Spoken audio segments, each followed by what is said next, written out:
In this episode, James is going to take 3 different cameras and put them all up against each other and find out which one's going to win in a fight.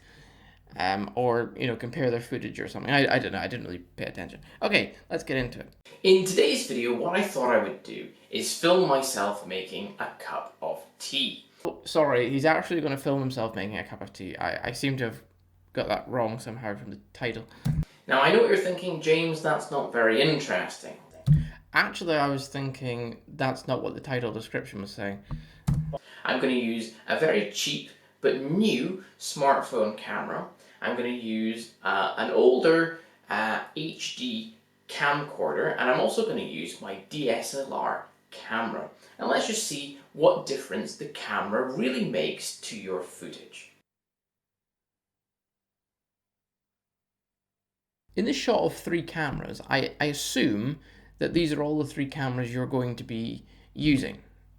So, what did you use to film that with? How many cameras do you have?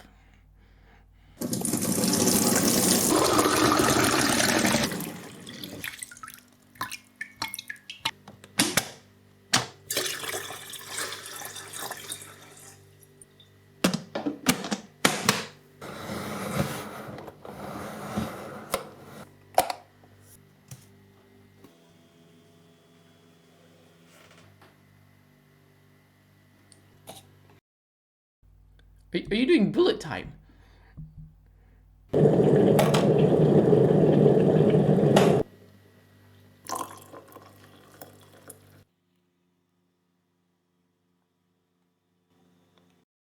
The only thing getting blown today. What? Okay, so here we can see the footage from the DSLR, and we can see that we've got some really great details in this clip. So we've got the water droplets on the cup. We can see a nice clean, clear line that goes around it. Even the writing looks very clear, and we've got a nice range of colors so that we can see even a bit of the green reflected in the stainless steel of the sink here. Amazing. The DSLR, crystal clear footage. Who would have guessed? Who would have guessed? No one would have guessed that. Okay, so when we come to the phone footage, let me guess, it's not as good. We can see that the range of colors isn't that great. Oh, I was right. Okay, so now we're on to the camcorder footage of the sink scene. The sink scene. I like this. The sink scene. Got a much better range of shadows here. So much better. Even the kind of clarity of the picture, it looks a lot better.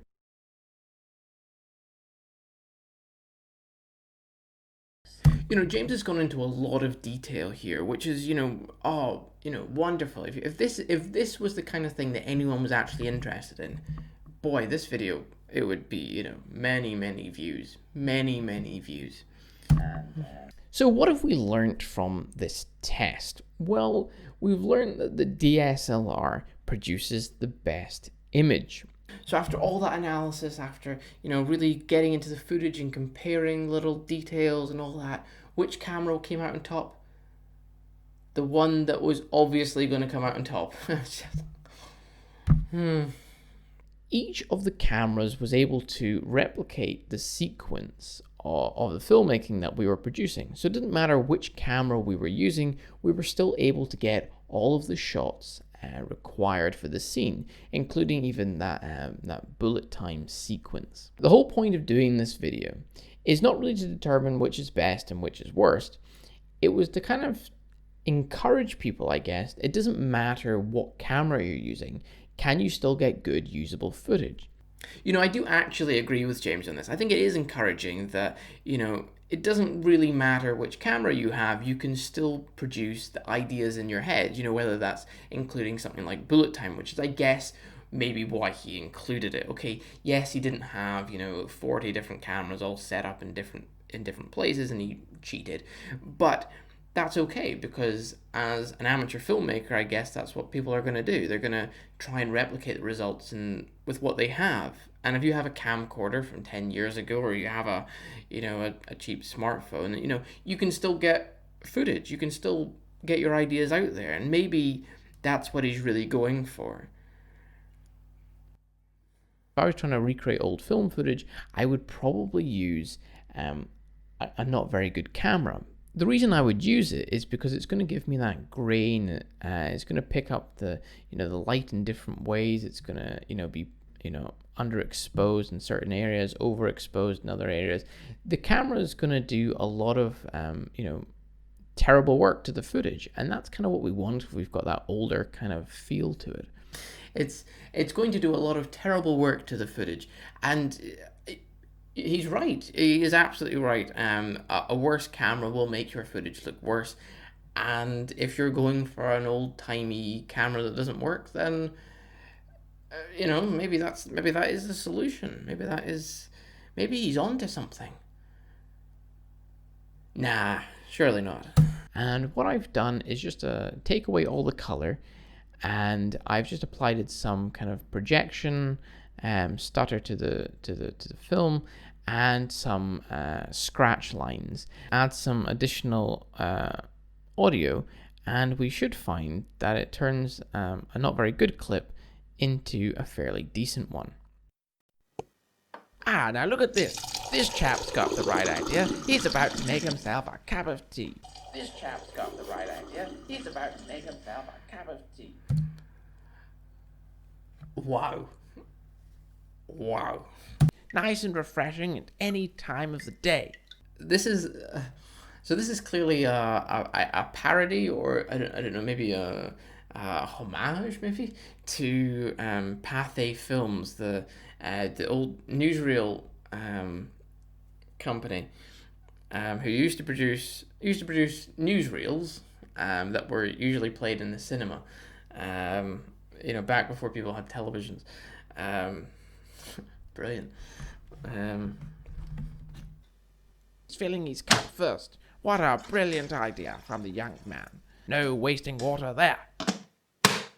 And as you can see, he's using this brand new tea kettle, a wonderful new design, available now.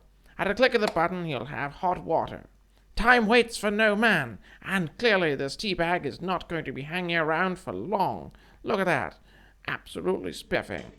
They always used to use, well-known phrases or, idioms or things like that just to, put in their footage, and, and this is great. This is really good. And as quick as that, the kettle is done. What a fantastic invention it really is. And there it is, ladies and gentlemen, a brand new cup of tea. As the tea stews, he's about to enjoy one of the great British teas. I always rate James on his ideas, not necessarily the quality of the footage. Obviously, that does play a bearing. He's put a lot of effort into this. Some of it's a bit boring, but if you're interested in it, the details are there. My favourite bit was probably the Pathé Films. Great, fantastic. So I guess, all things considered, I'm going to give this idea of James 5 out of 10.